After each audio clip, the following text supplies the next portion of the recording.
You're walking down the sidewalk. Cars roar past you on your left, less than 10 feet away in some places, causing the wind to whip your hair around and the ground to vibrate beneath your feet. Your brain almost registers the danger of all these machines, 10 times your size, so close by, moving faster than you ever could. But the danger is ignored. The street is just up ahead. You don't even consider slowing down because the little white man on the crosswalk signal is giving you a friendly wave, and you've done this 100 times before. Obviously, that means you can go through. Those are the rules of the road. The white lines neatly lay out the pedestrian's domain, the two cars peacefully waiting for the light to turn green at their own line. No physical barriers to stop the car from ending your life at 40 miles per hour, but you step forward anyway, hoping the paint and the promise of protection it holds are enough to keep you alive. It's strange how a glowing stick figure has more authority over you than your own survival instinct. It really is absurd the amount of power we give to lines and colors. The red light, the blue handicap symbol, a yellow line on the road. Before making this video, I read that over 50 million crosswalks exist worldwide. The number feels so objectively true though, even though I don't know the person who wrote that number, and you probably don't either. But you believed it the second I said it, didn't you? That's plain trust, the mechanism that keeps you from having to watch your back around your friends and family. But trust is a fragile instinct, especially when it comes to strangers. It's impressive the amount of trust we give on a simple crosswalk.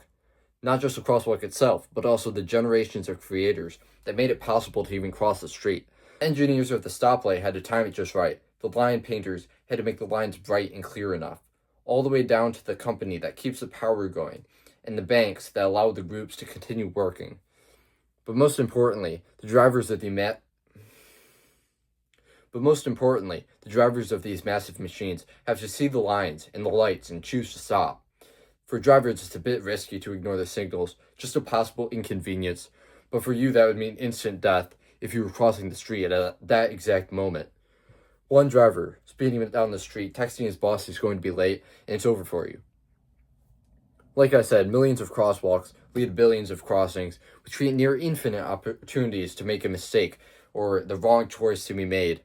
An entire civilization is strung together through trust. Crosswalks aren't the only examples of systems balanced on trust. Think about something like the internet, a near megastructure hidden behind screens, seen by every person in the world, with cables, databases, and electricity all held together by an excessively complicated system. But it still works. The crosswalks are just a simpler version of the same thing, but both examples show how the world functions on trust. Trust is necessary, because it's basically the shortcut to not having to install giant blockades to keep pedestrians alive.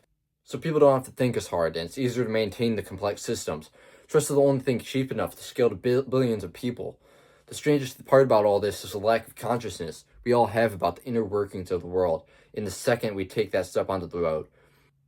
So, now you've made it across the street, maybe taking a nervous glance at the cars beside you, but ultimately ending up right back on the sidewalk as you continue forward. There is no congratulations that you survived. The moment passes and you know the same decision will be made the next crosswalk and the next. You know this as well as everyone else, because the system only works if we all pretend it does.